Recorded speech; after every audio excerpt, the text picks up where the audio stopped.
All right, man. So you're on the golf course right now. So I appreciate you taking the time in between your holes and ones to come join us. And I got to ask you right out the gate, Nebraska, Colorado, talk about 2008, making that kick as you're going on the field. Like, these are probably going to be some decisive points in the game. The game's on the line. It's an electric atmosphere. It's a so-called rivalry. I keep saying that about Colorado. If they beat us Saturday, I'll eat crow and I'll change and call it an actual rivalry. Till then, they're just the little brother that won't shut up and go away. But I digress. You're stepping out on the field. You're going out to get ready to kick the field goal. 57 yards. That's a school record. What's going through your mind as you're getting ready to attempt this kick? Yeah, definitely exciting game. So a lot's going through your mind, but you try to clear everything, get focused in on the task at hand, and hopefully hit a good straight one down the middle, and hope all goes well. So definitely a fun game, fun matchup. Always gets the juices flowing. So it's one of those games you love to participate in as a player. All right, so the ball's snapped. You kick the ball. Ball's in the air. Ball goes through.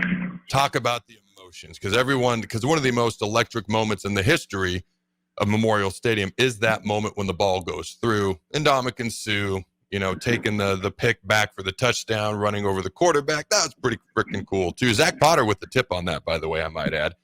All right. Yep. And so as the ball's going through the uprights and people are going crazy, what's the emotions that you're feeling at that point in time?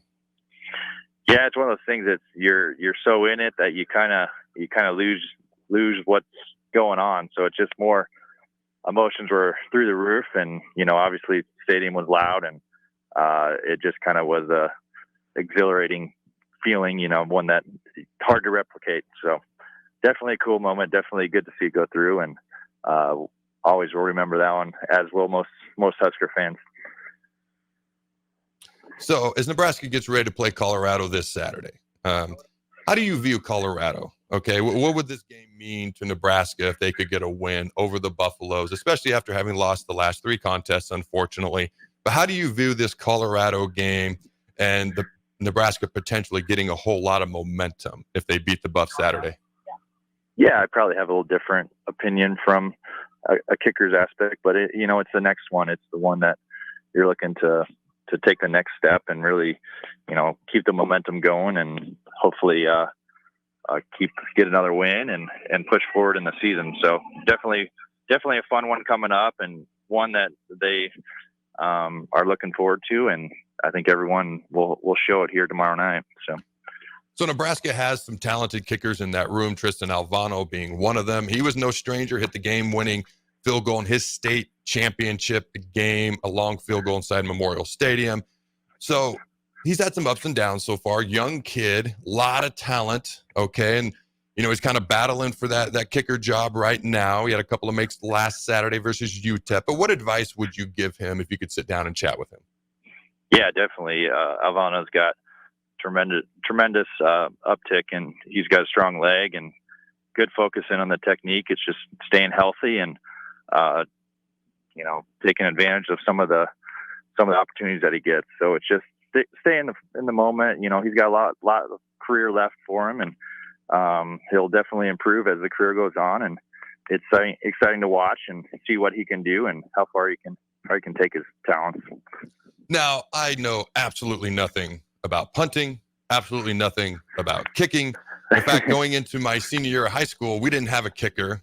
So throughout the summer, I was like, what the heck? I'll work on, just making extra points. Worked the whole summer. The day before we opened camp, I went out and I tried 10 extra points, and I made 4. So I did not win the job, needless to say. Of all things, we had a freshman come in who could frickin' kick the heck out of the ball, and he ended up, it turns out I wasted a lot of time over the summer. He ended up being pretty good, and I was pretty awful. But I got a question for you, because your senior year, you actually had 3 punts, and you averaged 42.7 yards per punt, and actually one of them pinned the opponent inside the 20-yard line. What is the biggest difference between punting and field goal kicking? And every once in a while, you've seen someone who can do both, but why doesn't that kind of happen a little bit more often? Yeah, two totally different, swing motions, right? It's like hitting a driver and hitting a pitching wedge, right? Or, not exactly the same terminology, but just totally different. Both of them take a lot of focus and there's a lot of technique to it, and figuring out how to drop the ball for a punt and how to get your foot on it correctly for a field goal. So it's interesting. You know, you don't see a lot of it anymore just because the competition level is so high these days with kickers and punters. There's a lot more guys that do it and specialize in it, and the talent level has definitely raised. So it's fun to watch. Some guys can do both. Some guys, you know, in the NFL, our punter couldn't kick a field goal, an extra point. So it's just, you know, it's interesting how some can do both and some can do one or the other. And it's just one of those things you kind of teach yourself and learn how the swing is a lot like a golf swing. So, all right, talk to me about, because I've always been intrigued. I know there's special teams coaches, and it's getting more and more specialized, even at the college and the NFL level. Are there specific kicking coaches within college programs? Is it just kind of the special teams coach who's also working on kickoff return, punt return, field goal block? Is he by de facto, your kicking coach as well? Or is there a special teams coach and then a specific kicking coach as well that colleges and NFL teams have? Yeah, a lot of your special teams coach more are, you know, focused in on the blocking, the tackling, you know, what they're doing that way. So there's not a ton that specifically coach kickers.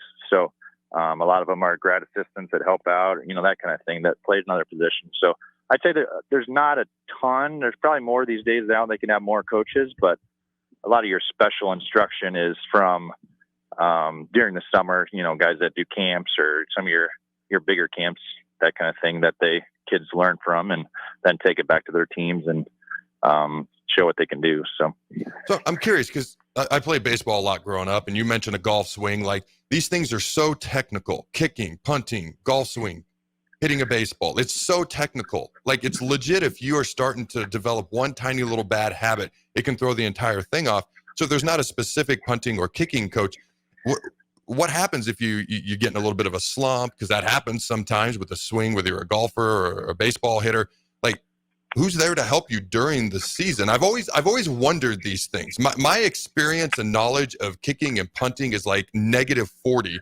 So these are questions I've always wanted to ask kickers, and I've never had the opportunity. So if you start to like go into a little bit of a slump during the season, who can help you with all those techniques?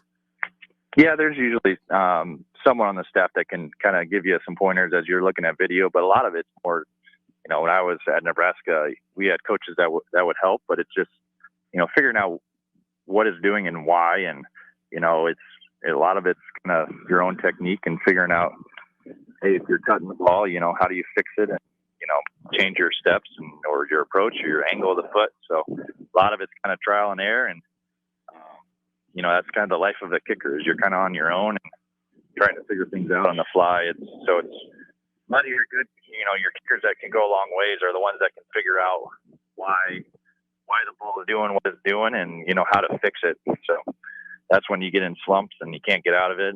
You got to really know the why the ball is doing what it's doing. So I'm curious, how'd you end up with the number 90? Because when I was with the Rams, I'm like, all right, I wonder who got my number. And then I see it was you. And I was like, okay, cool. Can this guy actually kick the ball? If he can kick the ball, he can rep that thing all day long. And I'm not going to lie. The moment you made that 57-yarder versus Colorado, I looked at my wife. I'm watching the game in our living room in St. Louis. And I looked at her and I go, yeah, he can wear 90. He's repping it pretty well. But how did you end up with number 90 as a kicker? Yeah, it was just the number that they gave me. I think my redshirt year. Just random? Yeah, just random. I think you were wearing it your senior year when I was a redshirt. And funny story is we were playing in the bowl game that year, and they were talking about you, but they panned to me on the sideline. So it's, you know, 170-pound skinny guy as you're talking about Adam Carriker. So it's just kind of funny. We're basically twins. Yeah, yeah. Like, your average fan may not know, but it definitely different body types. So, but yeah, it was just randomly given to me and stuck with it, and turned out to be a, you know, good number. Got a follower after you. So, dude, you did phenomenal with it. Made the number proud, and I enjoyed watching your career. Last couple questions for you. What are your thoughts on what Matt Rule has done so far here at Nebraska and heading into this Colorado game tomorrow? Yeah, he's been great. He just his character, how he's approaching building the team up, and getting them ready for every game is fun to watch. It's just he's doing a great job, and it's creating a lot of excitement, and guys getting some big recruits, and it's just only headed upwards. So it's fun to watch, and excited for the game here tomorrow, and it'll be a good time in Memorial Stadium.